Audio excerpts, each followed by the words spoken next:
Mäletatavasti rääkisin teile relatsioonilisest andmemudelist ja jõudsin siis selleni, et kui meil on siis need välisvõtme kitsendused, siis kui andmebaasis jõustada see välisvõtme kitsendus, siis andmebaasi süsteem tänu sellele oskab kontrollida viidete terviklikkuse reegli kehtivust ja nüüd on võimalik siis siin andmebaasi tasemel defineerida ka selliseid kompenseerivaid tegevusi, mida siis teeb andmebaasi süsteem, juhul kui andmebaasi kasutaja teeb mingisuguse andmemuudatuse, mis tekitab viidete terviklikkuse vea ja andmebaasi süsteem teeb siis omalt poolt andmemuudatusi selleks, et siis vältida selle nii-öelda vea nagu nii-öelda tekkimist ja selles mõttes, et see andmemuudatus lõpuks ei jääks tegemata.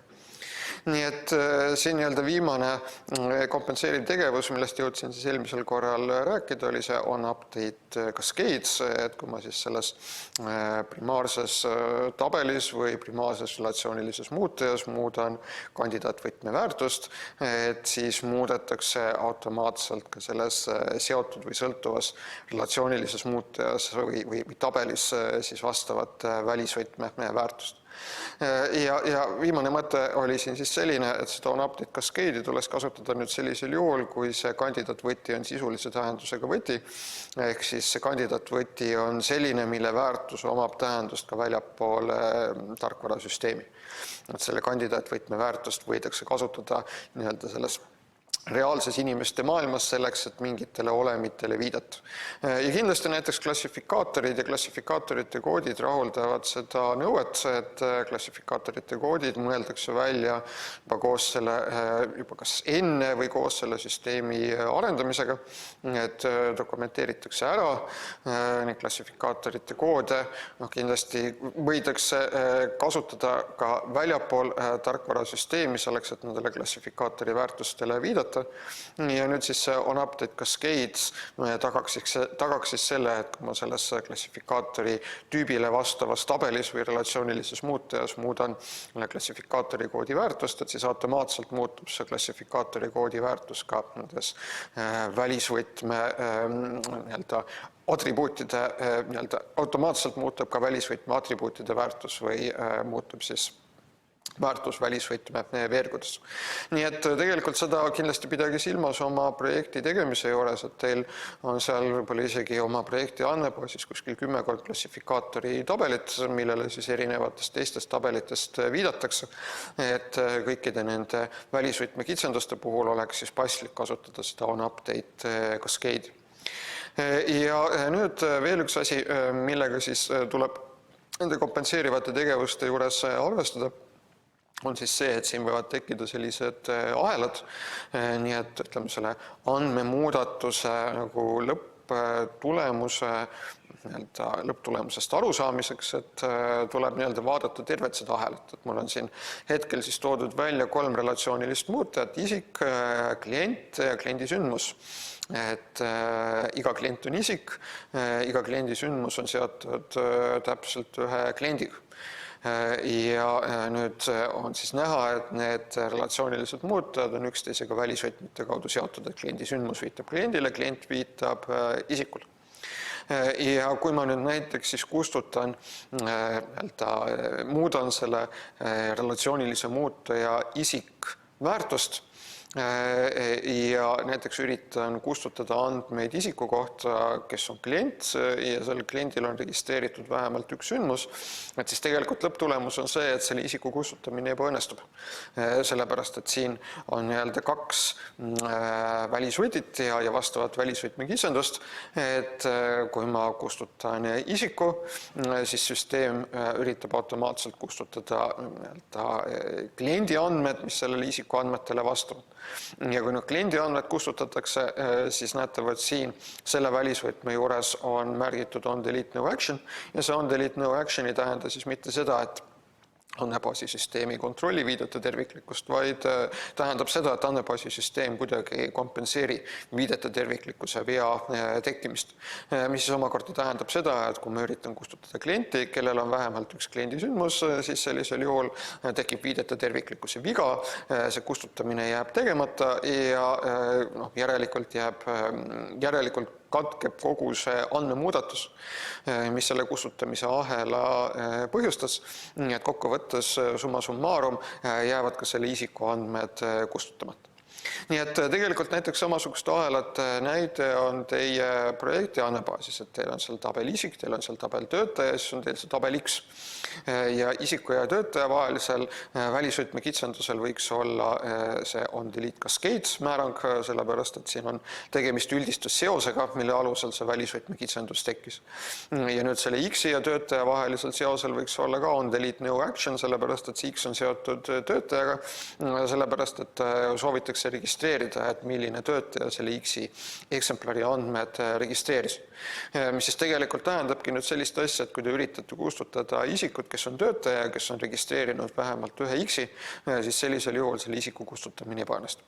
Aga kui te üritate kustutada isikut, kes on töötaja ja kes ei ole registreerinud mitte ühtegi X-i, et siis sellisel juhul kustutamine õnnestub. Teistpidi jälle, et tuletan meelde, et siin see kompenseerivad tegevused rakenduvad sellisel juhul, kui muudetakse selle primaarse relatsioonilise muutuja väärtust, ehk muudetakse andmeid primaarses tabelis, et kui te muudate sõltuva relatsioonilise muutuja väärtust, ehk muudate andmeid sõltuvas tabelis, siis need kompenseerivad tegevused ei rakendu, nii et kui ma näiteks kustutan mingisuguse X-i, mis on registreeritud töötaja poolt, et siis see ei tähenda seda, et selle töötaja andmed ära kustutatakse. Et see nii-öelda see kaskaadne kustutamine on nii-öelda ühesuunaline. Et kui kustutatakse, või kui ma kustutan töötaja, siis see ei tähenda seda, et kustutatakse isik. Et see kustutamine on ühesuunaline. Et isiku kustutamisel kustutatakse või üritatakse kustutada seotud andmeid tabelist töötaja, aga rea kustutamisel tabelist töötaja, rida tabelist isik kustutada ei üritata. Et kui te tahaksite näiteks teha niimoodi, et või ütleme realiseerida sellise lahenduse, et kui kustutatakse töötaja andmed, et siis juhul kui see töötaja on isik ja juhul kui see isik ei ole klient, et siis kustutatakse isiku andmed, et selleks, et sellist käitumist realiseerida, et siis sellisel juhul oleks teil vaja luua näiteks andmebaasis trigger. Et see oleks näiteks midagi, mida te saaksite andmebaasi triggeri abil realiseerida. Nii et kui seose mõistes sõltuva relatsioonilise muutuja väärtuse muutus põhjustab selle seoses viidete terviklikkuse vea, siis kompenseerivaid tegevusi ei rakendata. Nii et siin on lihtsalt siis selline näide, et margi identifikaatori väärtuse muudatus relatsioonis auto seda ei kanta üle relatsiooni mark. Et kui ma üritan kasutada seal sellist margi identifikaatorit, mida relatsioonis mark ei ole, et siis sellisel juhul tekib viidete terviklikkuse viga ja see muudatus ebaõnnestub, et mingisugust sellist kaskaadset muudatust ülekandmist ei toimu. Siis veel üks mugavusvahend, mida teil on võimalik kasutada, on siis vaikimisi väärtust. Et relatsioonilise muutuja atribuudil võib olla vaikimisi väärtus ja kasutatakse, kui ma siis lisan relatsiooni uue korteeži, aga sellele atribuudile, mis on sellest relatsioonist, ma selles lisamise lauses väärtust tean. Ja see vaikimisi väärtus on kasulik, kui sellele atribuudil on sageli paljudes korteežides ühesugune väärtus. Nii et näiteks üks selline koht, kus kohas seda vaikimisi väärtust sageli kasutatakse, on see, et kui teil oleks relatsioonilises muutujas või tabelis vaja fikseerida siis see, et millal lisati kirje tabelisse, ehk rida tabelisse või millal siis lisandus see korteež selle relatsioonilise muutuja väärtusesse. Et siis teil võiks olla seal relatsioonilises muutujas selline atribuut, nagu on lisamise aeg või registration time või mis iganes sellise nimega atribuut. Ja selle atribuudi vaikimisi väärtus oleks siis selline avaldis, mille sisuks on pöördumine mõne funktsiooni või operaatori poole, mis siis tagastab hetke, kuupäeva ja kellaaja, et serveri kella põhjal. Et erinevates andmebaasi süsteemides selle funktsiooni või operaatori nimi võib olla erinevad, aga kindlasti, kui me räägime SQL andmebaasi süsteemidest, siis viisnimetaja on see, et andmebaasi süsteem kindlasti mingisugust sellist funktsiooni nagu toetab. Nii et näiteks ütleme Accessis ja ka näiteks MySQLis ma saan kasutada sellist funktsiooni nagu date. Accessis, tegelikult ka PostgreSQLis saan kasutada sellist funktsiooni nagu now, mis tagastab siis hetke kuupäeva ja kellaaja, et date tagastab ainult hetke kuupäev. Ja siis SQL standard näiteks näeb ette selliseid funktsioone nagu on current _date, mis tagastab hetke kuupäeva, current _timestamp, mis tagastab hetke kuupäeva ja kellaaja koos ajavööndi infoga ja näiteks ka local timestamp, mis tagastab siis hetke kuupäeva ja kellaaja ilma ajavööndi infot.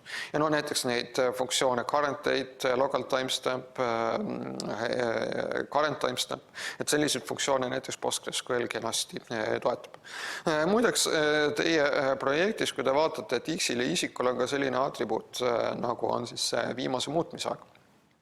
Ja tegelikult oleks mõistlik teha niimoodi, et viimase muutmise aeg on ka kohustuslik atribuut, ehk siis tabelis oleks tegemist kohustusliku veeruga ja sellele veerule oleks ka mõistlik panna vaikimisi väärtuseks seesama hetke kuupäeva ja kellaaja leidmine. Ehk teiste sõnadega, kui ma registreerin uue X-i eksemplari või ma registreerin uue isiku, siis nii-öelda esimese hooga lisamise aeg ja viimase muutmise aeg on täpselt ühesugused, et see on nii-öelda hetke kuupäev pluss kellaaeg. Ja siis, kui ma mingisugusel hetkel isikuandmeid muudan või muudan X-i eksemplari andmeid, et siis sellisel juhul see lisamise aeg, ehk registreerimise aeg jääb muutmata, küll aga muutub siis see viimase muutmise aeg. Nii et ütleme, see võimaldab teil teha seda, et te saate seal tabelis selle veeru viimase muutmise aeg muuta ka kohustuslikuks ja niimoodi on teil seal tabelites neid vähem neid nalle ja nende nallidega seotud probleem. Nii et muideks näiteks sellega, et teil, kui te muudate X-i andmeid, näiteks kas või muudate X-i seisundit, et siis on vaja muuta selle atribuudi viimase muutmise aeg väärtust, et sellega tuleks näiteks arvestada ka töövihiku projekti juures, kui teil on see andmebaasi operatsiooni lepingud.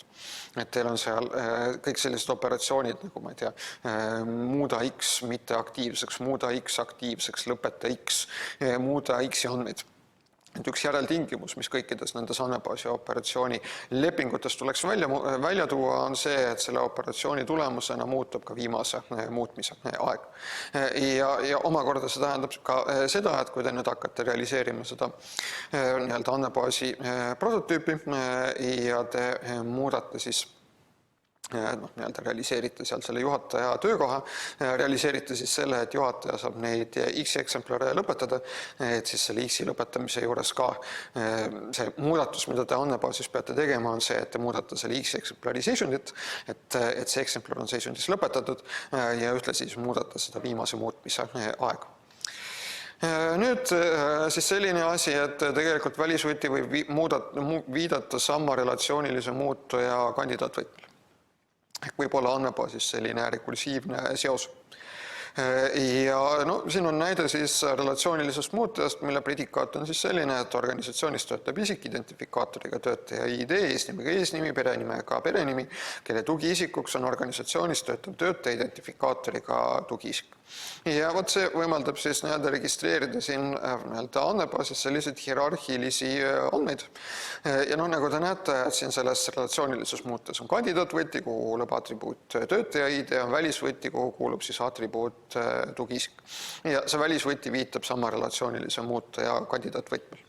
Et tegelikult selline disain ka SQL andmebaaside puhul on väga levinud, et te saate siis sellisel viisil registreerida andmebaasis hierarhilisi andmeid ja vot sellist disaini, kuna seda väga palju kasutatakse, et seda nimetatakse siis selleks suggestions'i list või külgnevus nimist.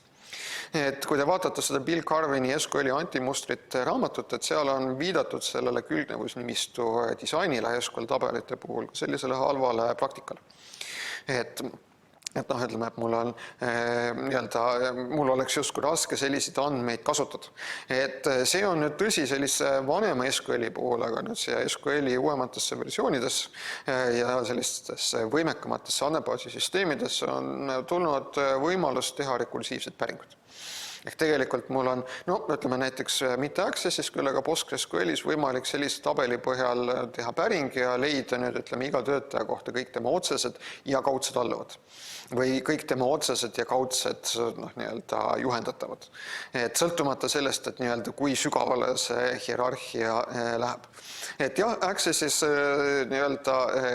selliseid võimalusi ei ole, et Accessis me sellist päringut, universaalset päringut teha ei saa, aga näiteks PostgreSQLis ma saaksin sellist päringut teha. Nii et kokkuvõttes siit võiks siis järeldada, et ütleme see, juhul kui ma saan kasutada sellist uuemat ja võimekamat SQL-i, võimekamaid SQL andmebaasi süsteeme, siis selle külgnevusnimistu disain tegelikult ei ole probleem. Ja muideks tegelikult on ka välja mõeldud mitmesuguseid teisi disaini lahendusi, et kuidas on võimalik siis näiteks SQL-i andmebaasi tabelites hoida neid hierarhilisi andmeid ja teha nende hierarhiliste andmete põhjal siis keerukaid päringuid. Ja mul on isegi üks lõputöö, et kus kohas üks üliõpilane üsna põhjalikult uuris neid erinevaid disaine ja tõi nende tugevaid ja nõrku külgi välja. Veel, mida siis kommentaarina siia selle illustratsiooni juurde välja tuua, et kuna relatsioonis ei tohi olla mitut samasuguse nimega atribuut, et siis antud juhul on kindlasti kohustuslik see, et see kandidaatvõtme atribuudi nimi ja välisvõtme atribuudi nimi, et need peavad olema erinevad. Et kui mul see kandidaatvõti ja välisvõti on erinevates relatsioonilistes muutujates, et siis need atribuutide nimed võivad olla ka ühesugused. Aga antud juhul, kuna nad on samas relatsioonis ja relatsioonis atribuutide nimed ei tohi korduda, et siis need nimed peavad olema kindlasti erinevad. Ja muideks ka meenutan, et teie projektis on samasugune konstruktsioon, et teil on, kui te vaatate kontseptuaalset andmemudelit, te näete, et teil on vaja registreerida andmeid töötajate kohta, igal töötajal on 0 või 1 mentorit ja igal töötajal on siis 0 või rohkem mentordatavat. Et teil tegelikult tekib siis ka andmebaasis tabelisse töötaja, selline välisvõtme veerg ja välisvõtme kitsendus, mis siis viitab tabeli töötaja kandidaatvõtmel. Nii et te ka oma projekti tegemise juures puutute sellega kokku.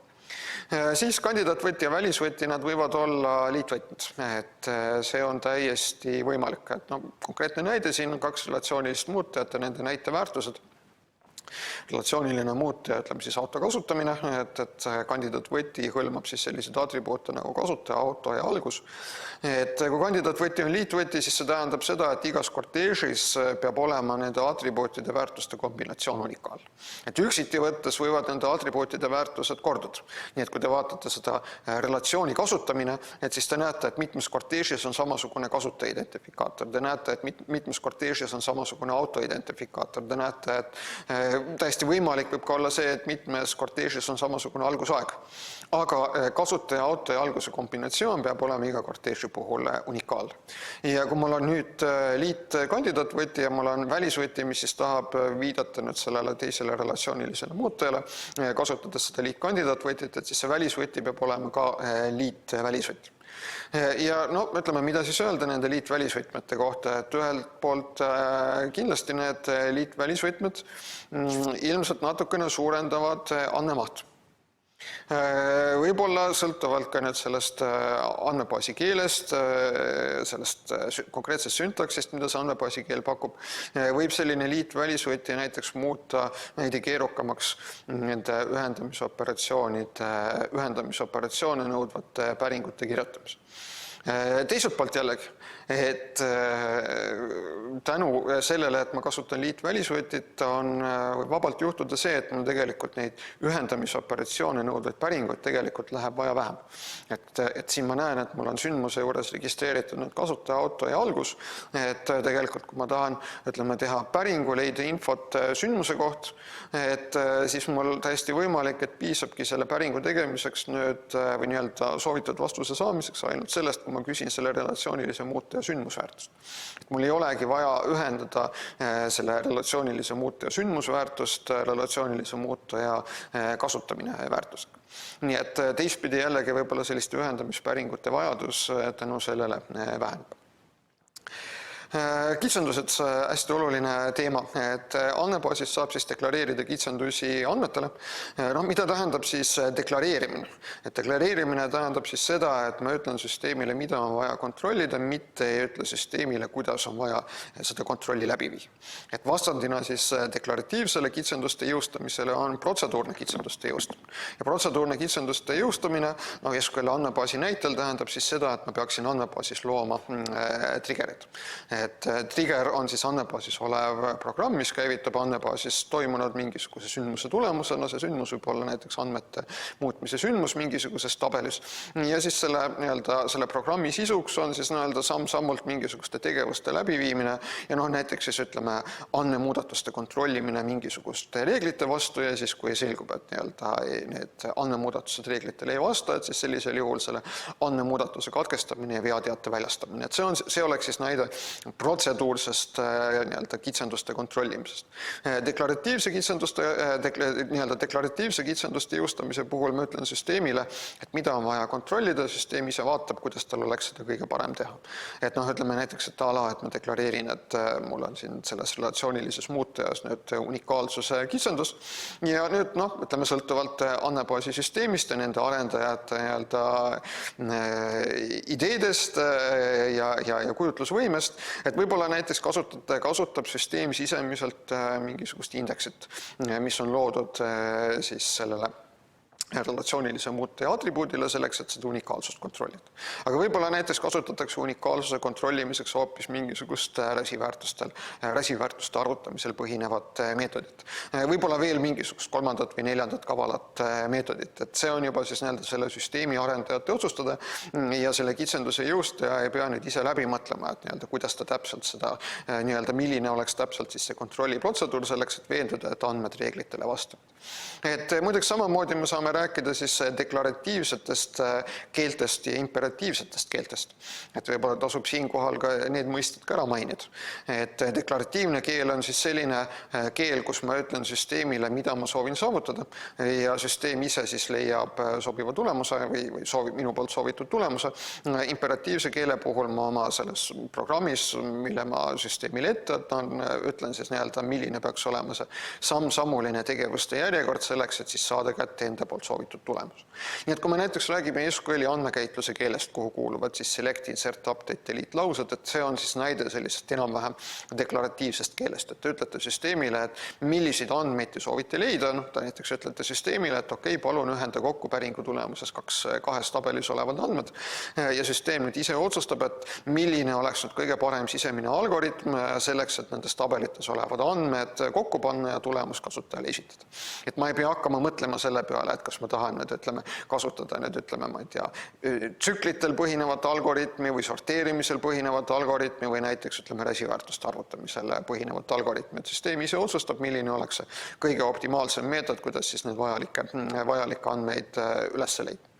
Ja mis siis puudutab nende kitsenduste jõustamist, et ma saan seal andmebaasi kontseptuaalses skeemis defineerida kitsendused andmetele ja nüüd andmebaasi süsteemi püha kohus on siis kontrollida seda, et andmebaasis olevad andmed alati rahuldaksid neid kitsendusi. Ehk siis, kui ma üritan teha andmemuudatusi, mis üritavad panna andmebaasi andmeid, mis nendele kitsendustele ei vasta, siis andmebaasi süsteem lükkab need muudatused tagasi. Et see on üks andmebaasi süsteemide põhifunktsionaalsused. Ja rääkides terminoloogiast, et siin siis öeldakse selle kohta, et andmebaasis on kirjutamise skeem. Et põhimõtteliselt on defineeritud siis reeglid andmetele ja andmete reeglitele vastavust, andmete reeglipärasust. Et seda kontrollitakse sellel hetkel, kui andmeid kirjutatakse. Ehk ma ei saa andmebaasi kirjutada andmeid, mis sellele skeemile ei vasta. Et selle vastandiks on siis selline lugemise skeem, et sellisel lugemise skeemil põhinevat lahendust kasutati ja siiamaani kasutatakse paljudes nendes uue põlvkonna NoSQL süsteemides, et mille kohta öeldakse, et need on sellised võimaldavad luua selliseid skeemituid andmekogusid. Et seal on siis idee selline, et me andmebaasi tasemel mingisuguseid piiranguid andmetele ei jõusta. saan igasuguseid andmeid andmebaasi registreerida, aga loomulikult sellel hetkel, kui ma hakkan neid andmeid kasutama, kui ma hakkan neid andmeid lugema, siis see, kes loeb, peab saama sellest andmete struktuurist aru, sellepärast, et muidu oleks lihtsalt tegemist mingisuguse müraga. Ta ei saaks nendest andmetest aru, kui andmete lugeja ei teaks andmete skeemi. Vaat siis sellisel juhul öeldakse, et see andmebaasis on lugemise skeem ja tegelikult see andmete skeem või andmete struktuur on ära kirjeldatud siis kuidagi ilmutamata kujul selles rakenduse või programmi koodis, mis siis seda andmebaasi kasutab. Ja muides ka tänapäeva nendes NoSQL süsteemides aina rohkem lisandub neid võimalusi, et ma saan ka nendes süsteemides ikkagi defineerida seda kirjutamise skeemi. Et ma saan ka nendes NoSQL süsteemides jõustada andmebaasi tasemel kitsendusi ja öelda, et süsteem peaks kontrollima andmete kitsendustele vastavust juba andmete kirjutamisel. Okei, nii et mis tahes andmemuudatus, mis viib andmebaasis olevad andmed, mis tahes andmebaasis deklareeritud kitsendusega vastuolu, lükatakse andmebaasi süsteemi poolt tagasi. Nii et mida ma tahan öelda on see, et kitsenduste abil ei ole võimalik kontrollida andmete õigsust.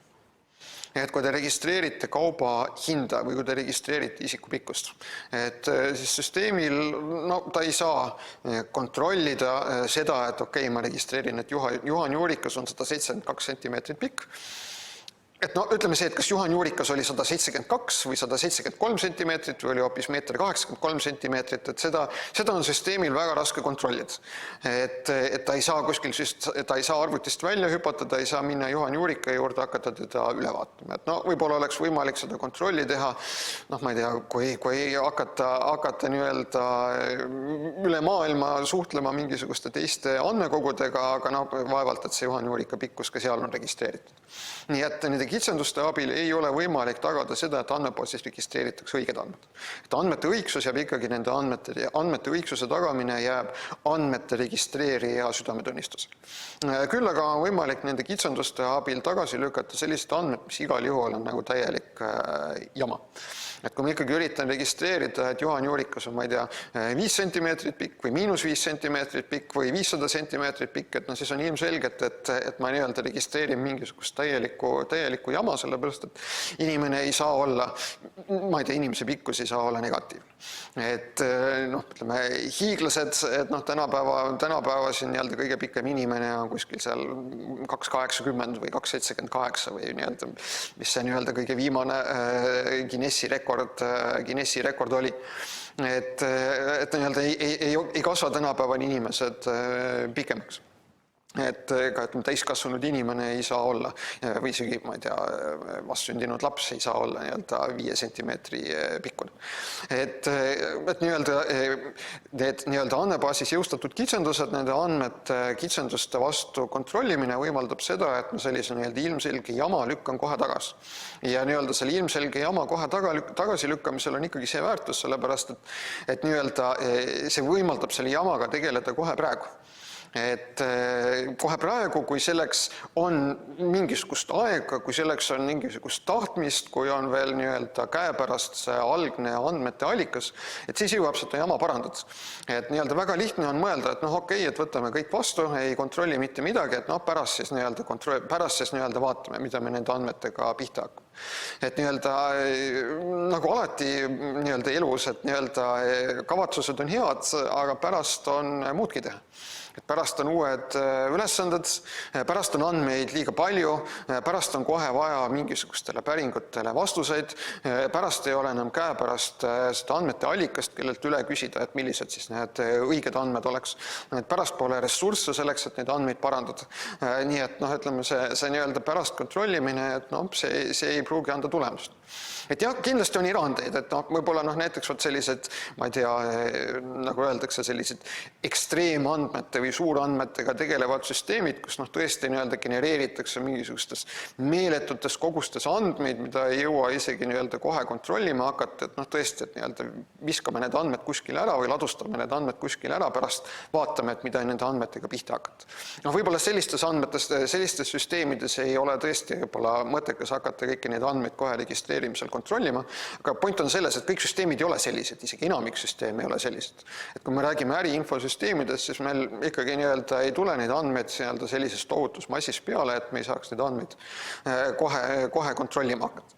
Nii et see, et ütleme, et ma ei tea, et meil on mingisugune, suurandmete süsteem, kus kohast sensorid saadavad nii palju infot peale, et seda ei jõua kontrollida, see ei ole argument selle kohta, et kui meil on mingisugune selline äriinfosüsteem, kriitiliste andmetega süsteem, et seal ei oleks siis vaja neid andmeid või oleks mõistlik neid andmeid, mida sinna registreeritakse ja mida sinna korraga kindlasti nii palju ei teki, et ei oleks mõistlik neid andmeid kohe kontrollida. Ja mis puudutab veel nende kitsenduste jõustamist, et nad aitavad siis lükata tagasi neid ilmselgelt ebaõigeid andmeid. Ja kindlasti näiteks ka veel see, et kitsenduste andmebaasi tasemel jõustamine annab tegelikult väga erinevatele kasutajatele, nii andmebaasi arendajad, andmebaasi kasutavad programmid ja tegelikult hästi oluline ka andmebaasi süsteem annab infot nende andmete kohta. Ja näiteks andmebaasi süsteem neid kitsendusi saab ära kasutada selle jaoks, et siis optimeerida andmekäitluskelle lausete täitmist. Et kas või näiteks, kui me räägime sellest, et me räägime SQL andmebaaside näitel, et päris paljud SQL andmebaasi süsteemid oskavad teha sellist teisendust, nagu on tabeli elimineerimise teisendus, table elimination transformation. Et üldine idee on siis see, et ma teen päringu ja päringus viitan mingisugustele tabelitele, aga tegelikult nende tabelite kasutamine selle päringu tulemuste saavutamiseks on mitte vajalik. Et nad on lihtsalt sinna niimoodi sisse pandud, joinin mingisuguseid tabeleid, aga tegelikult neid tabeleid ei ole vaja kasutada selleks, et sa soovitud tulemust saavutada. Ja andmebaasi süsteemid tegelikult oskavad neid päringuid käigu pealt lihtsustada. Et mina käivitan päringu, kus ma viitan mittevajalikele tabelitele, andmebaasi süsteem kõigepealt lihtsustab seda päringut ja siis täidab selle lihtsustatud päringu ja tänu sellele täidab selle lihtsustatud päringuga kiiremini. Ja saab ikkagi soovitud tulemus. Aga selleks, et andmebaasi süsteem saaks sellist lihtsustamist läbi viia, et selleks andmebaasi süsteem peab saama midagi eeldada nende andmete kohta. Ja selle eeldamise eeldus on see, et andmebaasis on jõustatud kitsendused. Et tegelikult nende tabeli elimineerimise teisenduste juures andmebaasi süsteem peab saama eeldada, et kehtivad viidete terviklikkuse reeglid. Ehk teiste sõnadega, et andmebaasis on deklareeritud välisvõtmed ja need välisvõtmed on jõustatud, et nad ei ole lihtsalt sealt kuidagi moe pärast deklareeritud, et mingisugused süsteemid, ma ei tea, MySQL-i mingid vanemad süsteemid vist võimaldasid seda, et ma sain justkui seda välisvõtme deklareerimise koodi käivitada, aga tegelikult seda välisvõtit ei jõustatud. Et niimoodi võib ka juhtuda. Et andmebaasi süsteem saab eeldada, et viidete terviklikkuse reegel kehtib. Selleks peavad olema deklareeritud välisvõtmekitsendused. Välisvõtmekitsendusi ma saan deklareerida sellisel juhul, kui on andmebaasis deklareeritud ka primaarvõtme või unikaalsuse kitsendused, sellepärast et see välisvõti peab viitama kandidaatvõtmele. Ja siis sellisel juhul saab andmebaasi süsteem mingisuguseid selliseid päringuid lihtsustada. Kui välisvõtmekitsendusi ei ole, siis võite ise eksperimenteerida, et mul on ka kuskil materjalides näiteid selle kohta, et siis sellisel juhul seda tabeli elimineerimise teisendust läbi ei viida.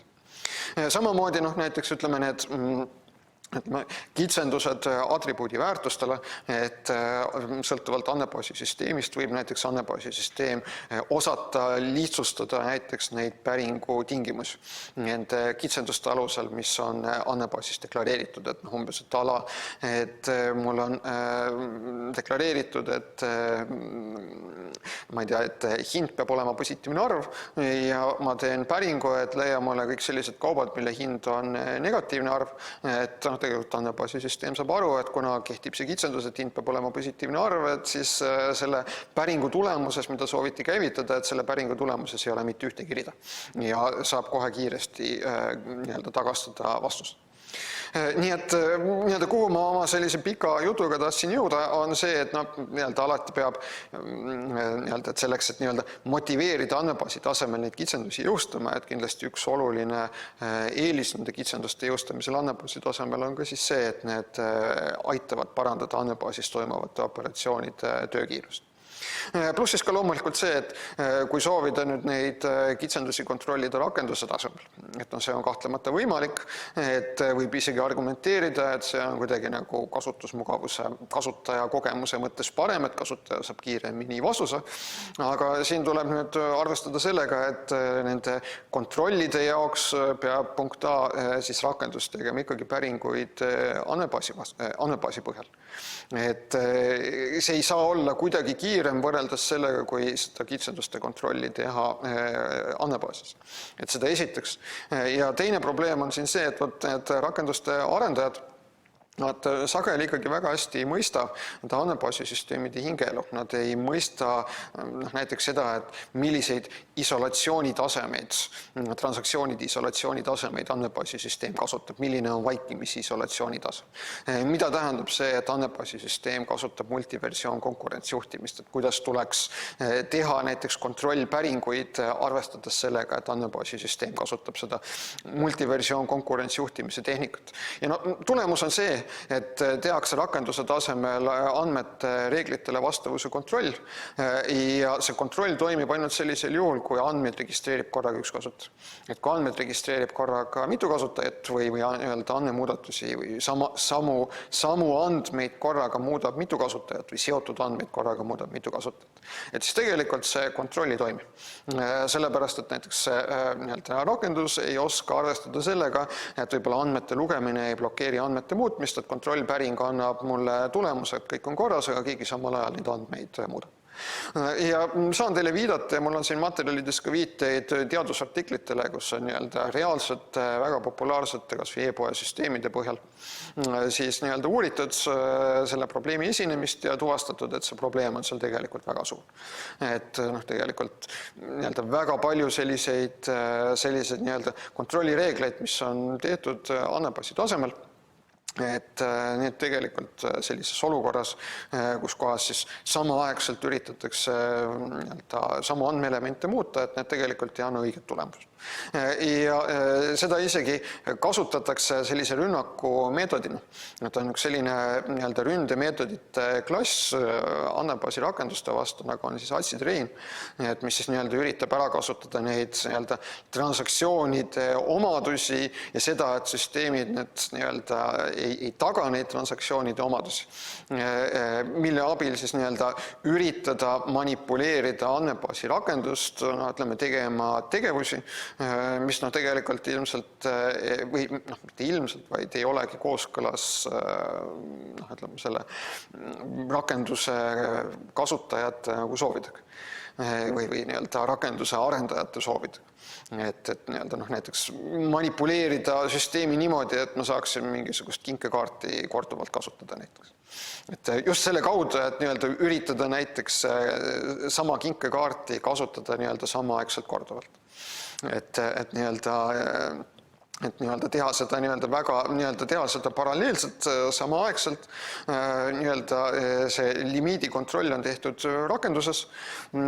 Rakendus ei arvesta selle andmebaasisüsteemi eripäradega ja tulemuseks ongi see, et kui ma seda kinkekaarti näiteks paralleelselt kasutan, et siis kõik limiidi kontrollid annavad tulemuse, et ma limiiti ei ületa, aga tegelikult samaaegne kasutamine tähendab seda, et ma kokkuvõttes kasutasin seda kokkuvõttes ründaja kasutas seda kinkekaarti suuremas mahus, kui tegelikult oli ette nähtud. Et sellised meetodid on täiesti võimalik. Kitsenduste liigid relatsioonilises andmebaasis, et kõigepealt tüübi ehk domeeni kitsendus. Et need on siis kitsendused, mis on osa tüübi definitsioonist. Et näiteks, et piirab mingisugusesse skalaarsesse tüüpi kuuluvaid väärtuseid, näiteks, et skalaarse tüübi kaal, komponendi suurus, võimalikud väärtused on vahemikus 0–10,000. Ja on seotud väärtuse võimaliku esitusviisiga, et erinevatel esitusviisidel on erinev tüübikitsenduste hulk. Ja põhimõtteliselt neid tüübikitsendusi rakendatakse nüüd siis sellel hetkel, et kui ma panen näiteks omal andmebaasikeele lausesse kirja mingisuguse literaali, ja ütlen süsteemile, et nüüd see literaali kujul esitatud väärtus, et teisendada nüüd vastavat tüüpi väärtuseks. Ja nüüd, kui siis selle tüübi teisenduse tulemus on selline, mis läheb vastuollu tüübi kitsendusega, et siis sellisel juhul ütleme, see ebaõnnestub ja tegelikult siis ka kogu lause ebaõnnestub. Kui me räägime SQL-is, nagu ma olen ka juba maininud, alates SQL standardi versioonist, SQL 1999, on SQL-is ette nähtud võimalused, kasutajad saavad luua uusi andmetüüpe, aga puudub võimalus, et kasutajad saaksid deklareerida tüüpidega seotud kitsendusi. Ehk tegelikult need SQL-i tüübid on jagunevad siis nendeks baastüüpidel põhinevateks distinct tüüpideks ja siis struktureeritud tüüpideks. Ja struktureeritud tüüpidel on siis atribuudid ja meetodite kaudu toimub atribuudi väärtuste lugemine ja muutmine. Ja kui ma nüüd tahan siis jõustada mingisuguse piirangu atribuudi väärtusele, siis põhimõtteliselt selles meetodis ma pean kirja panema siis kontrolliprotseduuri, millega ma kontrollin neid andmeid, mida ma meetodi kaudu siis kontrollin neid väärtused, mida ma üritan siis meetodi kaudu sellele atribuudile omistada. Et mul ei ole võimalik tüübi kitsendusi SQL-is deklareerida. Ja teine suur kitsenduste klass on siis kitsendused relatsiooniliste muutujate muutuste relatsioonilistele muutujatele. Et need relatsiooniliste muutujate kitsendused piiravad siis need väärtused, mida relatsioonilised muutujad võivad omada. Ja need muutujatele jõustatavad kitsendused omakorda jagunevad siis kitsendused väärtustele ja kitsendused väärtuste muutumisel. Kitsendused muutuja väärtustele on siis atribuudi kitsendus, muutuja kitsendus, andmebaasi kitsendus ja väärtuste muutumisele on siis ülemineku kitsendus, relatsioonilise muutuja väärtus, ülemineku kitsendus, andmebaasi muutuja ülemineku kitsendus. Kui me tõmbame siin paralleeli SQL-i maailma, et siis atribuudi kitsendusi on võimalik jõustada ka SQL andmebaasides. Atribuudi kitsendus tähendab seda, et iga tabeli veerg peab olema mingit tüüpi. Et tegelikult, kui te isegi loote sellise tabeli, kus teil on mõni veerg, ja iga veergu te peate määrama, et iga veerg on mingit tüüpi, et siis sellega te tegelikult olete jõustanud juba kitsendusi, et te sellesse veergu ei saa panna enam igasuguseid väärtuseid, et te saate panna sellesse veergu ainult neid väärtused, mis on määratud selle tüübiga määratud, mis kuuluvad selle tüübiga määratud väärtuste hulka. Et see on tegelikult kitsenduse jõustamise akt. Nii et see on kitsenduse deklareerimine. Et selliseid kitsendusi saab SQL-is ka jõustada. Et kitsendused relatsioonilistele muutujatele, SQL-i puhul siis kitsendused tabelitele, et neid SQL-is ma saan jõustada, et ma saan deklareerida tabelile primaarvõtit, ma saan deklareerida tabelile unikaalsuse kitsendusi, ma saan öelda, et veerud on kohustuslikud ehk not null kitsendus, ma saan deklareerida välisvõtme kitsendusi, kus siis välisvõti viitab samale tabelile ja ma saan defineerida ka check kitsendus. Mis puudutab nüüd andmebaasi kitsendusi, et see on siis selline kitsendus, mis hõlmab rohkem kui ühte relatsioonilist muutujat, siis SQL-i puhul rohkem kui ühte tabelit. Et siin on natukene problemaatilisem, et ma kindlasti saan jõustada välisvõtme kitsendusi, kus siis välisvõti viitab teise tabeli kandidaatvõtmele. Aga mis puudutab näiteks check kitsendusi, siis check kitsenduste puhul paraku enamik turul olevaid andmebaasi süsteeme näiteks ei toeta check kitsenduste alampäringute kasutamist. Ehk mis omakorda tähendab siis seda, et kui mul on mõni keerukam piirang, mida ma tahaksin deklaratiivselt jõustada, mille puhul ma tahaksin kontrollida andmeid teise tabeli põhjal, et ma ei saa seda check kitsendusega teha. Et siin tuleb tuua välja, et ühe accessi erisuse, et accessis on võimalik check kitsendus, kõigepealt defineerida check kitsendusi ja teiseks on võimalik kasutada check kitsendustes alampäringut. Et see on näiteks midagi, mida te ei saa teha ei Postgresis ega näiteks Oracle'is ega näiteks mitte ka MySQL-is. Aga Accessis on see võimalik, nii et ka mingisugune asi, mis Accessis on rohkem ja parem võrreldes teiste SQL andmebaasi süsteemidega. Ja siis on näiteks olemas SQL-is ka selline üldine kitsenduse objekt nagu on assertion, ehk selline üldine andmebaasi kitsendus, mida SQL standard juba ka ammusest ajast toetab, aga ma ei ole teadlik tänasel päeval mitte ühestki turul olevast andmebaasi süsteemist, mis neid üldiseid deklaratiivseid kitsendusi toetaks. Mis on jällegi väga kahju, et kokkuvõttes see tähendab seda, et sellised keerukamaid andmekontrolli reegleid ma SQL andmebaasis, kui ma tahan jõustada, mul ongi valik, et kas ma siis jõustan neid andmebaasi tasemel triggerite abil mis siis nii-öelda tähendab keerukamat koodi ja suuremat vea tegemise võimalust, või ma siis jõustan seda kontrolli andmebaasi protseduurides, mille kaudu andmebaasis andmeid registreeritakse, või ma jõustan seda kontrolli rakenduses, või ma jõustan neid kontrolli üldse. Et mul tegelikult puudub selline hea lihtne võimalus nii-öelda selliste keerukamate kitsenduste jõustamiseks. Ja mis puudutab siis nii-öelda kitsendusi relatsioonilist muutujate väärtuste muutumisele, et kui me räägime SQL-i maailmast, et siis deklaratiivselt seda teha ei saa. Et kui ma tahan nii-öelda kontrollida neid muudatusi, mis siis toimuvad tabelites olevates andmetes, et siis selleks mul ei ole mingit muud võimalust, kui ma peaksin looma andmebaasis triggerit. Triggerite abil on seda võimalik teha.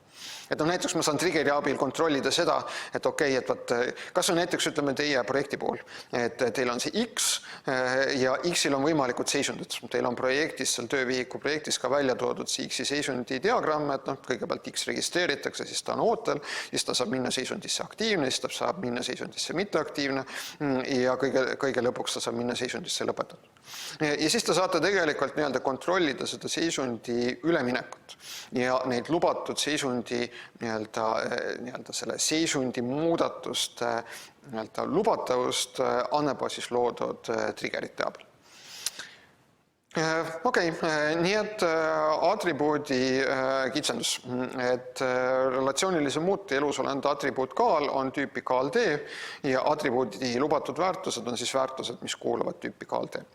Relatsioonilise muutuja kitsendus seotud täpselt ühe relatsioonilise muutujaga, et kandidaatvõtme kitsendus, välisvõtme kitsendus, kui välisvõti viitab sama relatsioonilise muutuja kandidaatvõtmele. Või näiteks selline kitsendus, et etenduse algusaeg peab olema väiksem või võrdne kui lõpuaeg. Andmebaasi kitsendused, see on siis seotud kahe või rohkem relatsioonilise muutujaga, et välisvõtme kitsendus, kui välisvõti viitab mõne teise relatsioonilise muutuja kandidaatvõtmele, või siis näiteks see, et mul on jõustatud siis nii-öelda siin relatsioonilises andmebaasis näiteks selline kitsendus, et vangide arv peab olema väiksem kui kasutuskõlblike kongide arv, ehk relatsioonilised muutujad on siis vang ja kong ja mul on siis nii-öelda selline kontrolli reegel, mis ütleb, et siis nii-öelda kasutuskõlblike kongide arv peab olema vangide arvust suurem. Nagu siin on öeldud, vähesed turul olevad SQL-süsteemid toetavad tabeli check-kitsendustes alampäringuid, et üheks selliseks andmebaasi süsteemiks on Access, Postgres, Oracle, MySQL seda ei toeta ja võt siis assertion objekt, et siin on ka viide ühele lingile, et võtan selle siis korra lahti siit.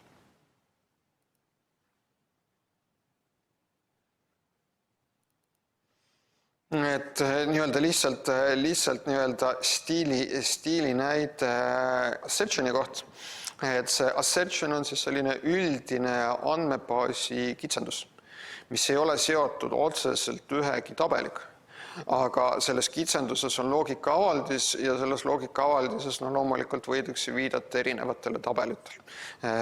Ja nii-öelda see assertion objekt, et see on siis mõeldud selle jaoks, et nii-öelda jõustada sellist keerukamaid andmekontrolli reeglit.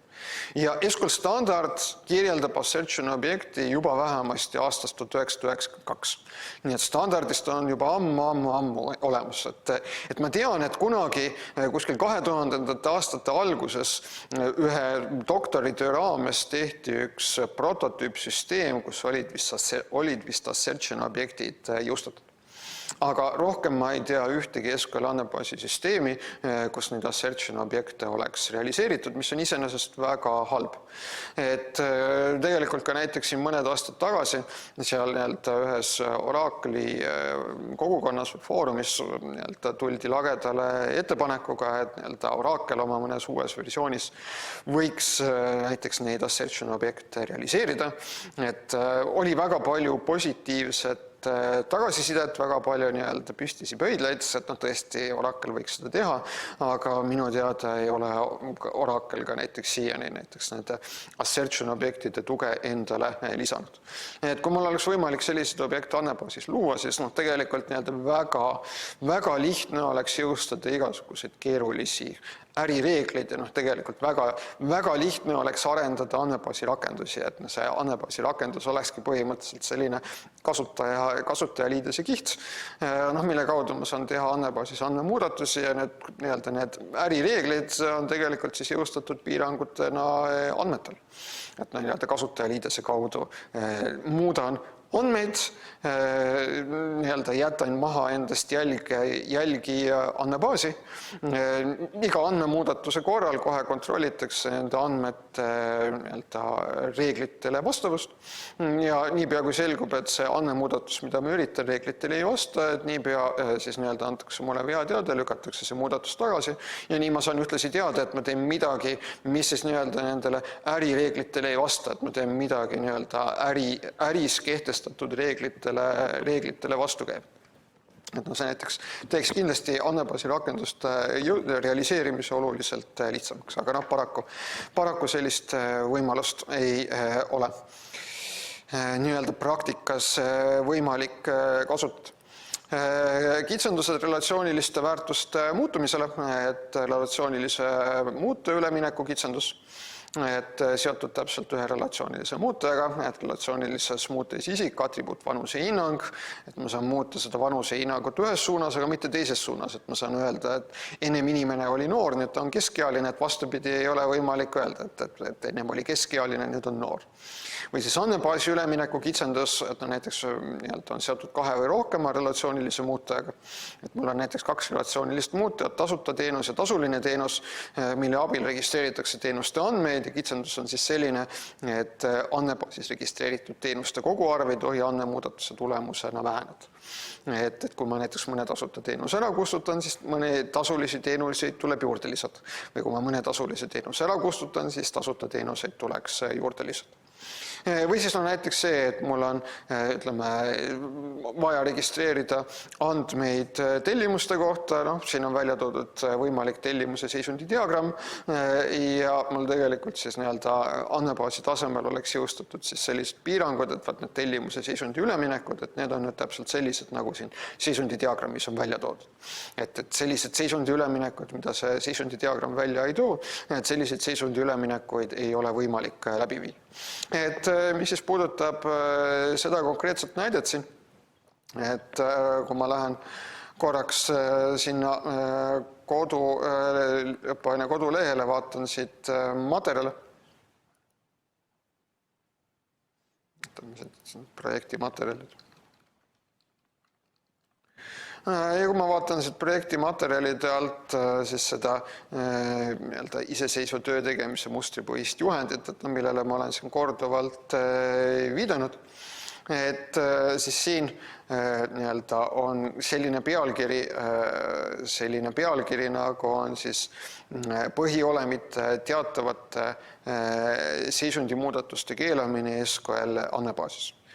Ja siin on näide siis kõigepealt Accessi põhjal, siis on Oracle'i põhjal ja see näide ongi siis selles, et mul oli siin selline lihtne andmebaas, kus registreeritakse kaupade andmeid, oli välja toodud kaubaseisundi diagramm, et vaatan seda ka korra, et kaubaseisundi diagramm, et kui ma kauba registreerin, kaup läheb seisundisse aktiivne, aktiivset kaupa ma saan muuta mitteaktiivset kaupa ma saan muuta aktiivseks ja aktiivset ja mitteaktiivset kaupa ma saan kustutada. Kusjuures see kustutamine on siis selline loogiline kustutamine, ehk ta jääb tegelikult andmebaasi jäävad selle kauba andmed alles. Ja nüüd on mul võimalik triggerite abil siis realiseerida nüüd see kontroll, et need seisundi muudatused, mis on siis need seisundi muudatused, mis on siis seal seisundi diagrammis ära kirjeldatud. Et need on ainsad lubatud seisundi muudatust. Et siin on siis näide Oracle'i andmebaasi põhjal, kus kohas luuakse siis Oracle'i andmebaasi triggerid. See triggerid protseduur on kirjutatud PL/SQL keeles, mis on siis Oracle'isse põhiline keel protseduurse koodi kirjutamiseks. Ja Oracle'is triggeri loomiseks mul piisab ühest lausest. Mul on create trigger lause, et ma deklareerin ära või nii-öelda kirjeldan seal create trigger lauses ära kõigepealt selle, et millisel juhul see trigger käivitub ja siis kohe selles samas lauses on ka triggeri protseduur. Et see on näiteks erinev PostgreSQL-ist, et PostgreSQL-ist triggeri loomiseks mul on tegelikult vaja kahte lauset. Et mul on vaja eraldi lauset create function, millega ma loon triggeri protseduuri ja mul on vaja siis lauset create trigger, millega ma siis kirjeldan ära, et millisel hetkel see triggeri protseduur käivitub. Ja vaat siin nende triggeri protseduuride abil ma tegelikult siis jõustan nüüd kõigepealt esimese triggeriga selle reegli, et kui ma tahan kaupa registreerida, et siis ma saan luua kaupa ainult seisundis aktiivne. Kui ma üritan luua kaupa, mis on seisundis mitteaktiivne, kui ma üritan luua kaupa, mis on seisundis kustutatud, kohe registreerimise hetkel, siis see lükatakse tagasi. See RISE application error, et see on üks selline spetsiaalne protseduur Oracle'is, mis siis nii-öelda võimaldab esile kutsuda erandi ja siia ette antud need argumendid, et esimene argument on siis selle erandi kood ja teine argument on veateade, mis väljastatakse kasutajal. For each, kui vaadata seda triggeri loomise lauset siin, et see trigger käivitub enne seda, kui lisatakse rida tabelisse kaup. Ja for each row ütleb siis seda, et tegemist on reataseme triggeriga. Et see triggeri protseduur käivitub üks kord iga rea kohta, mis tabelisse lisatakse. Triggeri loomise lauses on mul võimalik ära määrata when klausel ja when klauslis on siis ära näidatud selline lisatingimus või lisatingimused, mis peavad olema täidetud selleks, et siis see triggeri protseduur käivituks. Nii et antud juhul mul on siin selles when clause'is kirjeldatud tingimus, et juhul kui selle uue lisatava kauba seisundi liigi kood ei ole 1, et siis sellisel juhul tekita erandolukord. Ja see new siin, et see on selline spetsiaalne muutuja, mida on võimalik siis kasutada reataseme triggerites, täpsemalt siis reataseme insert ja update triggerites, et seda muutujat new väärtustab andmebaasi süsteem automaatselt ja selle muutuja väärtuseks on see uus kirje või uus rida või rea uus versioon, mis siis tabelisse lisatakse. Nii et mul ei ole vaja seda muutujat new endal kuidagi deklareerida.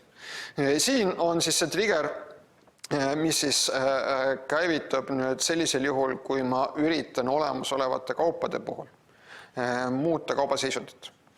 Ja siin ma olen siis ära kirjeldanud kõik võimalikud lubatud kaubaseisundi muudatused seisundi diagrammi alusel ja olen siia ette pannud not, ehk siis teiste sõnadega, kui see kaubaseisundi muudatus ei kuulu lubatud seisundi muudatuste hulka, et siis jällegi peaks see triggeri protseduur käivituma ja triggeri protseduuri käivitumise tulemusena tekitatakse erandolukord, katkestatakse see andmemuudatus. Ja siin on tegemist siis update triggeriga, mis käivitub enne rea muutmist tabelis kaup ja siin selles update triggeris on võimalik ka täpsustada, et millises veerus või millistes veerkodes andmete muutmine põhjustab siis selle triggeri protseduuri käivitumise. Nii et kui ma näiteks muudan kauba nimetust või kui ma muudan, ma ei tea, näiteks kauba hinda, et siis selle peale see triggeri protseduur üldse ei käivitu.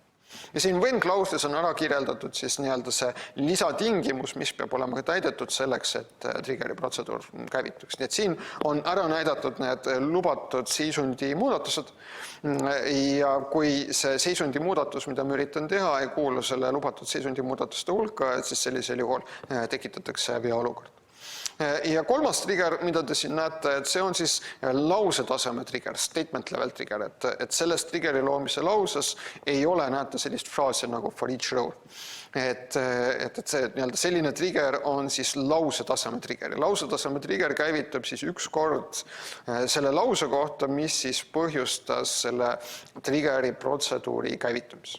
Ja põhimõtteliselt see trigger teeb siis seda, et antud juhul ta keelab igasuguse kaupade andmete kustutamise. Ehk kui kauba andmed on korra registreeritud, kui rida tabelisse kaup on lisatud, siis seda rida enam kustutada ei saa. Mitte mingisugusel tingimusel, et selle triggeriga keelatakse see asi ära. Nii et see on näide siis sellest, et kuidas ma saan triggerite abil siis jõustada selliseid ülemineku kitsendusi. Ja siin eespool on näidatud, et ütleme, et juhul, kui te kasutate näiteks Accessi, et siis Accessis on olemas sellised asjad nagu on andmemakrod, datamakro ja Accessi andmemakro võimaldab, ütleme, lahendada, ütleme, sarnaseid ülesandeid, mida ma saan SQLis üldiselt lahendada siis andmebaasi triggeritega, et põhimõtteliselt see andmemakro on siis seotud tabeliga, käivitub selle peale, kui keegi tabelis andmeid muudab ja selle peale tehakse siis mingisuguseid tegevusi. Et on tegelikult sama idee on üldiselt nendel SQLi triggeritel, et mul on see trigger seotud tabeliga, trigger käivitab mingisuguse andmemuudatuse tulemusena selles tabelis, võib-olla kontrollitakse mingisuguste lisatingimuste täidetust ja siis selles triggeri protseduuris siis tehakse midagi, kas näiteks logitakse andmemuudatust, kontrollitakse seda andmemuudatust, täiendatakse seda andmemuudatust, mida kasutaja on teinud, et variante on erinevaid, mille jaoks on võimalik seda triggerit kasutada. Kompenseerivatest tegevustest veel, et need kompenseerivad tegevused neid on võimalikud ka muude kitsenduste korral kui välisvõtmekitsendused. Nii et kitsendusega seoses saab kirjeldada kompenseeriva tegevuse või võiks saada kirjeldada kompenseeriva tegevus. Ja kui nüüd toimub andmemuudatus, mille tulemus läheb vastuollu kitsendusega, siis üritab süsteem selle kompenseerimiseks teostada andmemuudatused, mille kirjeldab siis see kompenseerivate tegevuste kirjeldus. Et iseenesest on see selline üldisem idee, kui me räägime konkreetselt SQL andmebaasi süsteemidest, siis seal need kompenseerivad tegevused on võimalikud ainult siis välisvõtme kitsenduste puhul. Ehk need samad on delete cascade, on update cascade, et need on siis need kompenseerivad tegevused, mida andmebaasi süsteem viib läbi juhul, kui ta tuvastab, et andmemuudatus tekitas viidete terviklikkuse vea. Et millal kontrollib andmebaasi süsteem kitsenduse täidetust, et kõigepealt skalaarse tüübiga seotud kitsendust kontrollitakse siis, kui pöördutakse operaatori poole, mis teisendab etteantud literaali tüüpi D-väärtuseks.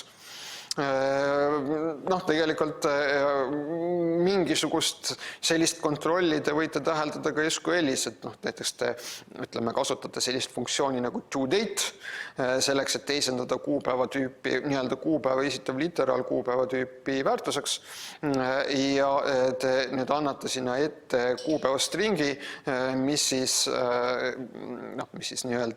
ei ole korrektne kuupäev. Et vaatame siin näidet, mis ta siis oli, see TB fill. Vaatame, kas see töötab.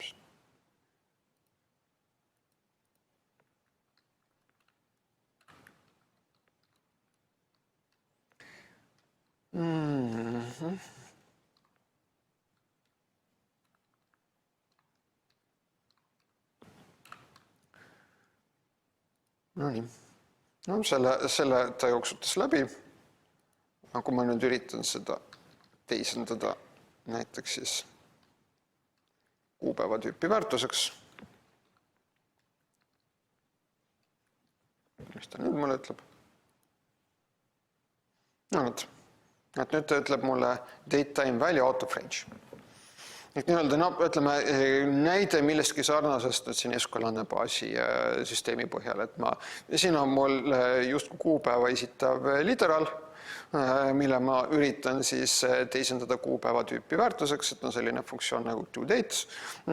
Siin teise argumendina annan ette siis selle mustri, et kuidas tuleks seda kuupäeva literaali interpreteerida, et siin on aastaarv, siin on kuu identifikaator, siin on päeva identifikaator.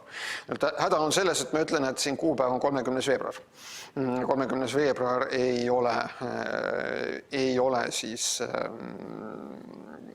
õige kuupäev. Või näiteks teine näide, et kirjutan siia näiteks niimoodi, vaatame, mis ta mulle nüüd ütleb. Et ütleb jälle veateat, et kirjutasin siia literaali 40 000 ja ütlesin, et teisendase tüüpi smallint. Et 40 000 on väärtus, mis ei kuulu tüüpi smallint. Nii et ma saan jälle veateat.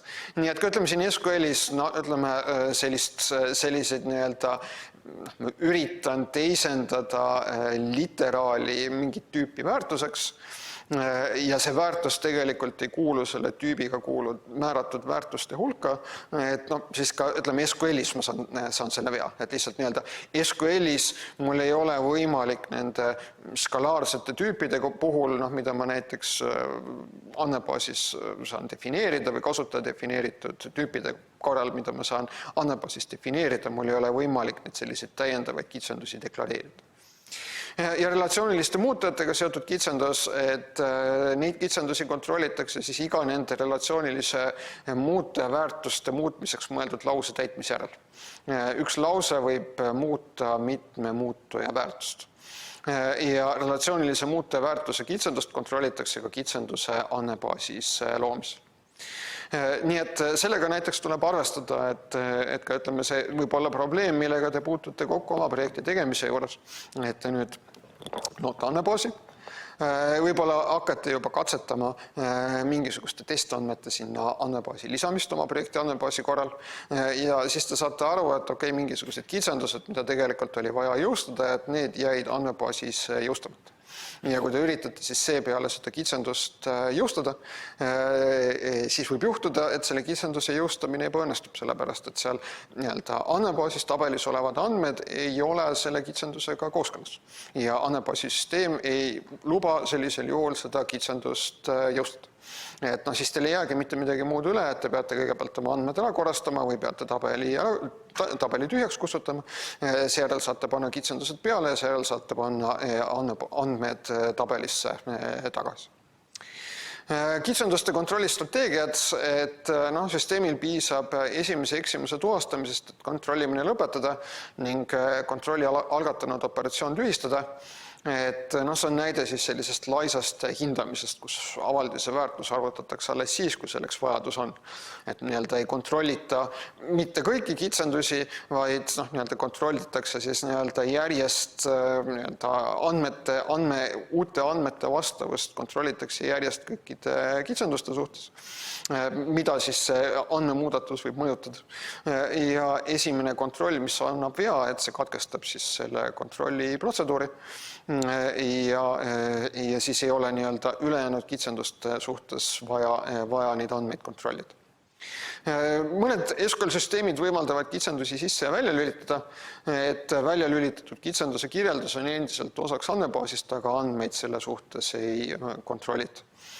Et selline võimalus on ka näiteks olemas, et näiteks isegi PostgreSQL-is on seal sellised võimalused olemas, Oracle'is on sellised võimalused olemas. Aga loomulikult siin tuleb nüüd mõelda, et kui te olete mingisuguse kitsenduse välja lülitanud, et siis andmebaasi ilmselt satuvad andmed, mis ei ole selle kitsendusega kooskõlas, et siis hiljem on seda kitsendust keerukas uuesti sisse lülitada. Et siin ikkagi tasub mõelda, et milleks ja kui kauaks te seda kitsendust välja lülitada, et kui te seda kitsendust üldse ei taha rakendada, et siis parem on võib-olla selline surnud kood andmebaasist eemaldada ja kui te seda kitsendust tahate kontrollida, et siis ütleme see välja lülitamine saab olla võib-olla mingisugustel väga erandjuhtudel, aga enamasti peaks see kitsendus olema ikkagi sisse lülitatud. Et kitsenduste allikad, et kus need kitsendused tegivad, olemi terviklikkuse reegel, et peab olema siis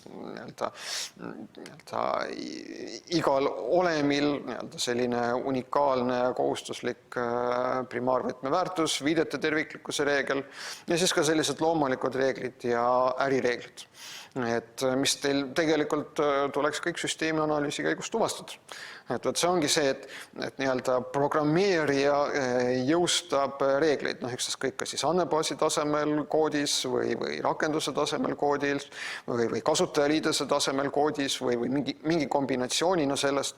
Aga selleks, et ta oskaks neid reegleid koodis jõustada, esimene eeldus on selleks, et ta üldse teab, et sellised reeglid on vaja jõustada. Et esimene eeldus on see, et on tuvastatud selliste reeglite olemasolu. Et kui see ei ole tuvastatud, kui arendaja, kodeerija ei tea nendest reeglitest, siis ta ei oska ka nende reeglite kontrolli mitte kuskil realiseerida. Nii et see ongi osa süsteemi analüüsist selleks, et neid asju tuvastada. Nii et loomulik reegel, see tuleneb loodusseadustest, et näiteks, et igal elaval inimesel on käesoleval ajahetkel täpselt üks pikkus. Et igal inimese käel on tavaliselt, loomulikult on erandeid, aga tavaliselt on 5 sõrme. Ja ärireegel, et need on siis sellised teislikud reeglid ärile, mis on välja mõeldud inimeste poolt, reguleerivad tehiskeskkonda ja võivad seetõttu kergesti muutuda.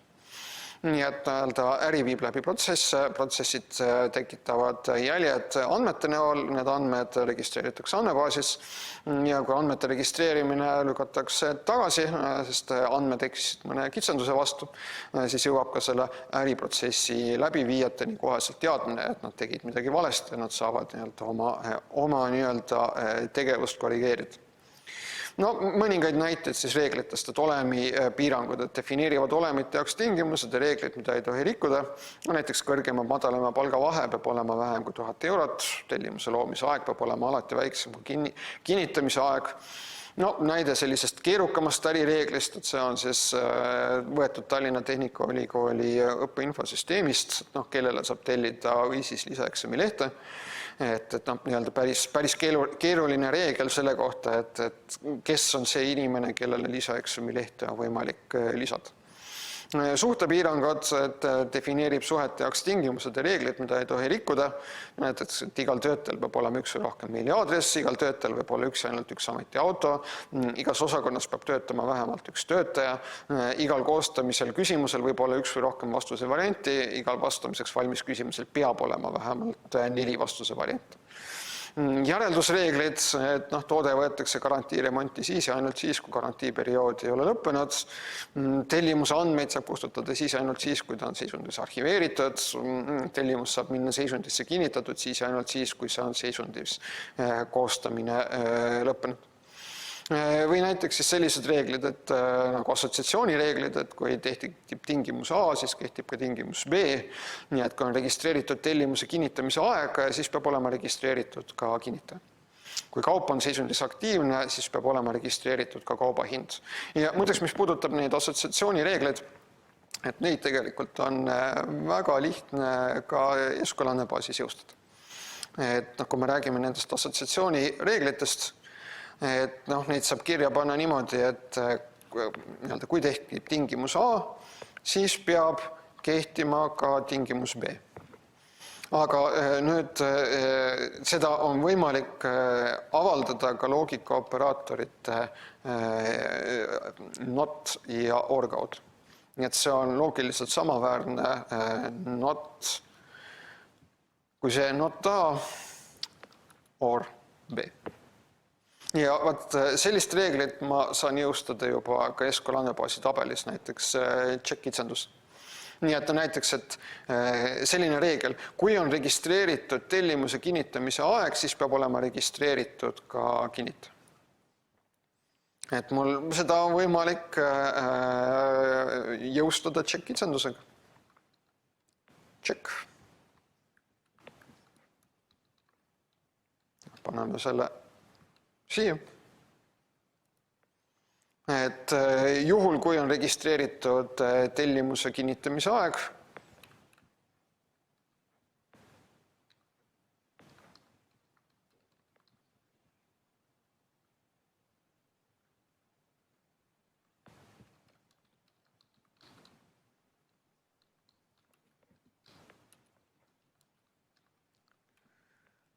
siis peab olema registreeritud ka kinnitaja.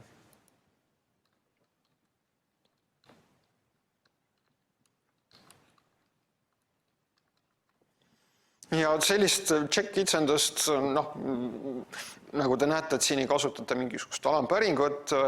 Siin ütleme, et kui oleks see check-kitsendus seotud tabeliga tellimus, tellimuse kinnitamise aeg ja kinnitaja oleksid veerust tabelis tellimus. Et siin selles loogikaavalduses ei viidata mingisuguste teiste tabelite veergudele, ei kasutata alampäringut. Nii et ka ütleme sellised vähem võimekad andmebaasi süsteemid, kus ikkagi on võimalik check-kitsendusi jõustada, aga seal saaks tegelikult sellise kitsenduse vabalt jõustada. Arvutusreeglid, et kui mul on mingisugune arvutatav väärtus, et milline on täpselt see arvutusreegel, et kuidas seda kirja panna. Ja kitsenduste puhul, et veel pöördudes tagasi selle reegli juurde, et igal inimese käel on tavaliselt 5 sõrme, et muidugi nende kitsenduste puhul tuleb arvestada piirjuhtudega, et siin on pealkirjast juba näha, et Hiinas poisil on 31 sõrme ja varvast, et tal tegelikult on käel rohkem sõrmi kui 5, et tegelikult need kitsendused ühelt poolt peaksid siis võimaldama registreerida siis kõiki lubatud või legaalseid väärtuseid ja siis ilmselgelt mitte õiged või ebaõiged väärtused siis lükkama tagasi. Aga siin jällegi on siis oluline ka teha seda taustaanalüüs, et ikkagi millised on need legaalsed ja mittelegaalsed väärtused, millised on need võimalikud piirjuhud, mis võivad eksisteerida. Et nendega tuleb kitsenduste jõustamisel kindlasti arvestada. Ja veel kord, et mis puudutab siis neid kitsendusi, et andmebaasis saab neid kitsendusi jõustada, kui see jõustaja on teadlik, et sellised kitsendused eksisteerivad ja nende kitsenduste olemasolu, et see selgub tegelikult süsteemianalüüsi käigus. Nii et tegelikult õige koht, kus need nõuded selle kohta, et sellised piirangud andmetele kehtivad, et sellised kitsendused tuleks andmebaasis jõustada, et õige koht, kus seda kirjeldada, on kontseptuaalne andmemudel. Et teil on seal vaja esitada atribuutide definitsioonid ja seal on siis võimalik välja tuua need kõik võimalikud piirangud nendele atribuutidele. Samuti on kontseptuaalses andmemudelis võimalik välja tuua kõik võimalikud piirangud, nendele seostele, mis on olemite vahel. Ja kui need on seal välja toodud, et siis saab juba realiseerimise juures hakata siis mõtlema, et kas ja kuidas konkreetselt selliste kitsenduste kontrolli realiseerida. Kitsenduste andmebaasis jõustamise eelised, et aitab parandada andmete kvaliteeti, lihtsustab andmebaasi kasutavate programmide loomist, lihtsustab päringute ja andmemuudatuste lausete kirjutamist. Et tegelikult ka see inimkasutaja, kes siis kirjutab päringuid andmebaasi suhtes, et tänu nendele kitsendustele saab ka see inimkasutaja eeldada midagi andmete kohta. Ja tänu sellele saab ta kirjutada lihtsamaid lauseid, nii et mitte ainult andmebaasi süsteemi saa kiiremini lauset täita, vaid ka selle päringu kirjutaja saab kirjutada lihtsama lause. Et stiili näide. Et oletame, et ma peaksin vastama küsimusele, et kui mitmes erinevas hotellis on tehtud vähemalt üks reserveerimine. Et juhul, kui on tabelis reserveerimine, jõustatud välisvõtme kitsendus, veerul hotelli number, mis siis viitab tabelile hotell või tabeliruum kaudu tabelile hotell, siis see tegelikult tagab seda, et ma saan reserveerimise tabelis registreerida ainult selliseid hotelle või sellised hotellinumbreid, mis on ka hotellitabelis.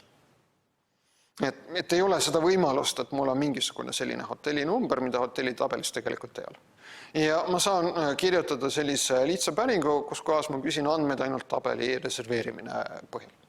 Nüüd, kui andmebaasis välisvõtme kitsendust ei ole, siis tegelikult on ju täiesti võimalik, et seal tabelis reserveerimine veerus hotellinumber on mingisugused sellised arve, mida hotellitabelis hotellinumbritena kirjas ei ole. Et mingisugused suvalised arvud, mis on sinna vanast ajast jäänud, mingite juba kustutatud hotellide numbrid, mis on jäänud kustutamata. Ja sellisel juhul oleks mul vaja teha päring, kus ma kindlasti selle tabeli reserveerimine ühendan kokku ka tabeliga hotell, selleks, et leida ainult need sellised hotellinumbrid tabelist reserveerimine, mis on ka hotellitabelis olemas. Et nagu te näete, kohe läheb see päring keerukamaks, et kood läheb pikemaks ja loomulikult, kui on vaja süsteemil sellist ühendamisoperatsiooni täiendavalt läbi viia, et siis ka kokkuvõttes kindlasti selle lause täitmine võtab rohkem aega. Nii et kitsendused aitavad kirjutada ka lihtsamat päringute koodi. Aitab andmebaasi süsteemile, andmebaasi kasutajatel ning kavandajatel mõista andmete tähendust ning seeläbi efektiivsemalt operatsioon läbi viia. Et andmebaasi süsteem võib kitsenduse alusel sisemiselt lauset lihtsustada, asendada loogiliselt samaväärse, kuid lihtsama lausega, mille täitmine võtab vähem aega. Ja lauset lihtsustada võib ka lause kirjutaja ise juba nende kitsenduste põhjal. Nii et ma seda tabeli elimineerimise teisendust siin juba mainisin.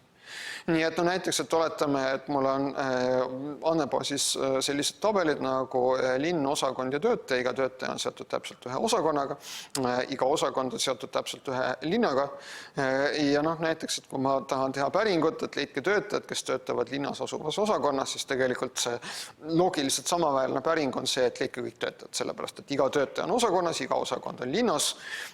Järelikult mul ei ole vaja selle päringule vastuse saamiseks küsida andmeid 3 tabelist, mulle piisab, kui ma küsin andmeid ühest tabelist.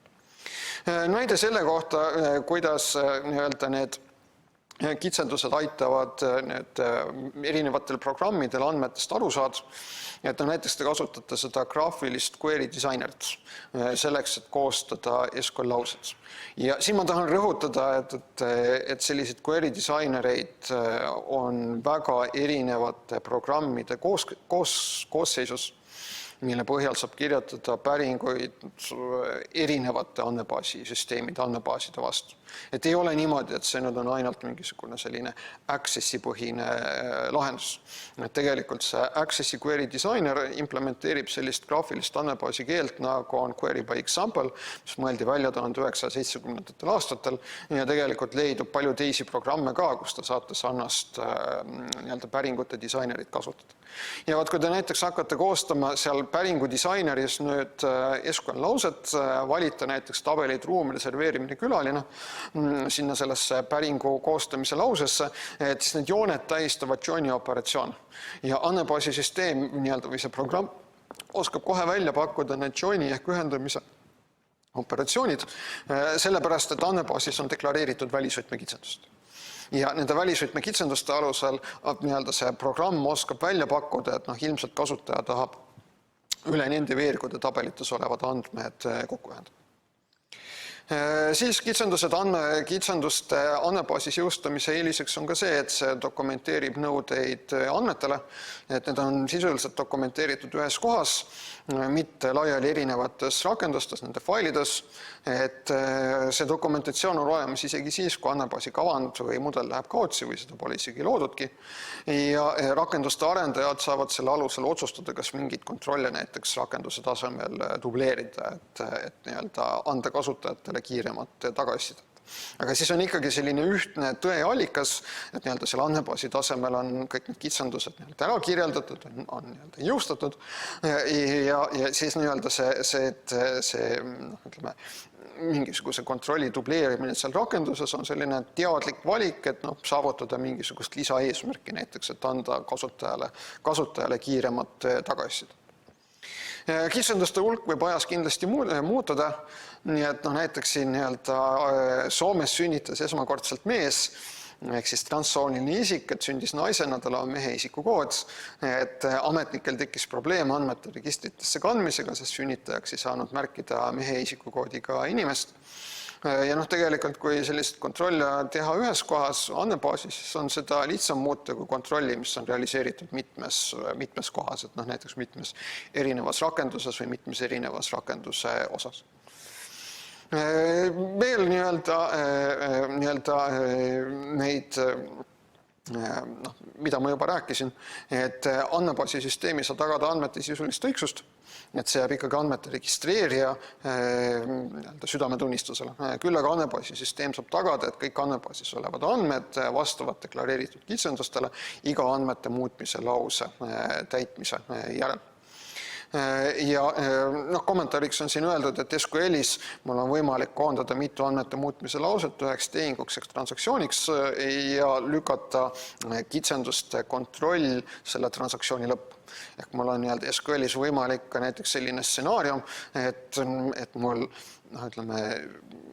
selle transaktsiooni muutmise käigus või transaktsiooni käigus, mis siis koondab mitut andmete muutmise lauset, et selle transaktsiooni käigus mingisugusel hetkel andmed on ka mingisuguse kitsendusega vastuolus, aga juhul, kui selle kitsenduse kontroll on lükatud transaktsiooni lõppu, siis juhul, kui selle transaktsiooni lõppemise ajaks on need andmed õigeks keeratud, et siis sellisel juhul andmebaasisüsteem lubab selle transaktsiooni kinnitada. et selline võimalus on SQLis ka olemas, et ma saan luua selliseid kitsendusi, mis on siis deferrable ehk nii-öelda selle kitsenduse kontrolli on võimalik lükata transaktsiooni lõppu ja siis on võimalik nii-öelda selliste deferrable kitsenduste puhul siis määrata, et milline on siis see vaikimisi kontrolli aeg, et kas on nii-öelda vaikimisi kontrollitakse kohe alguses ja mul on võimalik niimoodi käigu pealt öelda, et nüüd lükka kontroll transaktsiooni lõppu või vaikimisi kontrollitaksegi seda kitsendust transaktsiooni lõppedes. Realisatsiooni küsimused, et kui kontrollida andmeid ainult rakenduses, siis kontrollid ei rakendu, kui rakendust ei kasutata. Kontrollid korduvad erinevates rakendustes, sama rakenduse eri osades, mis viib koodi haldamise ja laiendamise probleemideni ja mis on hästi oluline, et andmebaasi süsteem ei valda väärtuslikku infot. Et siin on näide ka siis ütleme sellisest nii-öelda kitsenduse kontrollist nüüd rakenduses, et põhimõtteliselt siin näete, toimub, on vaja siis nii-öelda teha select nii-öelda päringuid andmebaasi põhjal ja ikkagi, et ega see töökiiruse mõttes ka kuidagi parem ei ole ja kui nüüd siis, nagu ma rääkisin, et kui siis nüüd selle rakenduse tasemel kitsenduste realiseerija ei oska arvestada andmebaasi süsteemi hingeelu iseärasustega, et siis võib see kitsendus tegelikult mitte toimida. Selles olukorras, kus muudetakse samade andmeelementide väärtuseid korduvalt, nii-öelda paralleelselt samaaegselt. Et siis tegelikult võib juhtuda, et saab konstrueerida selliseid stsenaariumid, kus tegelikult see kontroll annab ebaõige tulemuse, laseb läbi selliseid andmeid, mida tegelikult ei peaks saama andmebaasis registreerida. Et kui kontrollida andmeid ainult andmebaasis, siis kasutajad saavad tagasisidet alles peale salvestamise korraldust. See võtab aega, pole kasutajasõbralik, suurendab võrguliiklust. Kui andmete kontroll nii andmebaasis kui rakenduses, et siis jälle dubleerimine, mis viib halduse probleemideni. Nii et tegelikult saab nii-öelda ükstaskõik kus kohas seda kontrolli teha, et alati saab tuua välja nii positiivseid kui negatiivseid nii-öelda aspekte. Et mis puudutab topeltkontrolle, et ega ilma asjata vanarahvas ei öelnud, et topelt ei kärise, et eriti ka on tegemist selliste kriitiliste andmetega, et siis selline topeltkontroll võib olla igati mõistlik.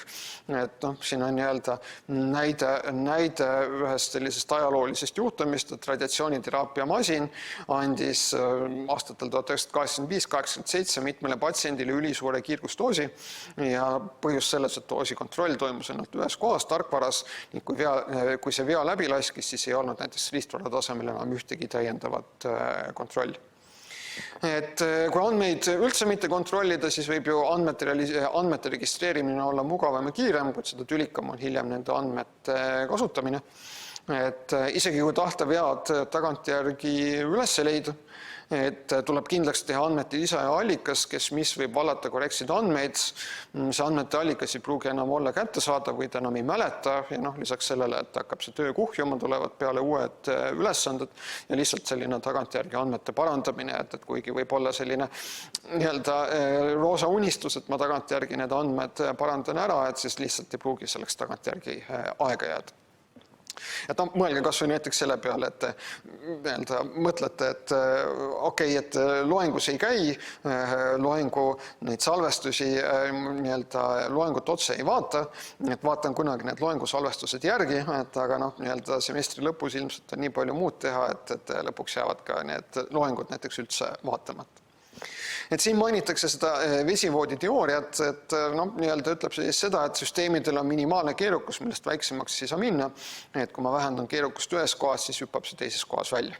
Nii et kui ma seal vesivoodis ühte kohta vajutan lohu, siis teise kohta tekib muhu, sest et vee hulk on püsiv ja vett ei saa lihtsalt ja kergelt kokku surud.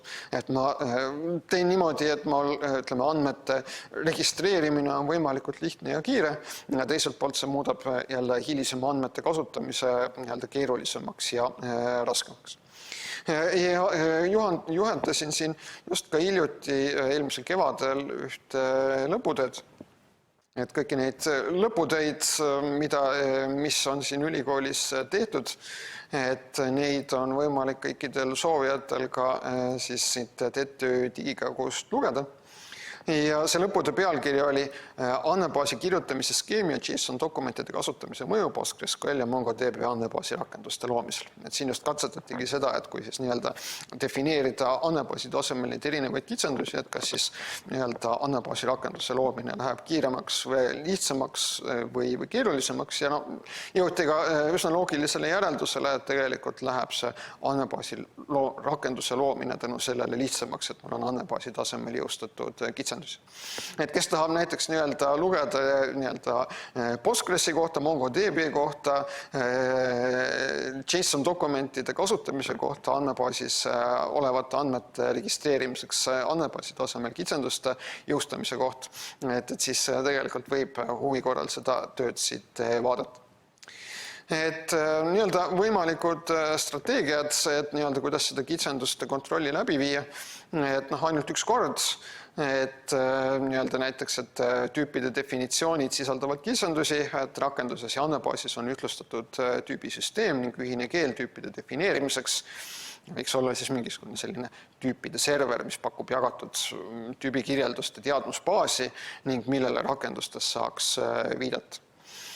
Või siis nii-öelda selline ära korda ennast strateegia, et põhimõtteliselt kitsendused oleks defineeritud andmebaasis ja siis nii-öelda andmebaasis olevate kirjelduste põhjal tegelikult genereeritakse see rakenduste kood, kus siis ka muu hulgas siis nii-öelda võib-olla genereeritakse see rakenduse tasemel tehtavad kontrollid. Ja kui esimesed kaks on raskelt saavutada, siis võimaldada rakenduses kirjeldada sisendiks olevad andmed, kasutades andmete keelt ja selline kirjeldus pandaks korra kirja ja kasutada terves rakenduses, et sisendiks saabuvaid andmeid kontrollida. Nii et on mõningaid selliseid ideid tulevikuks, kuidas siis nii-öelda sellist andmete reeglitele vastavuse kontrollimist teha.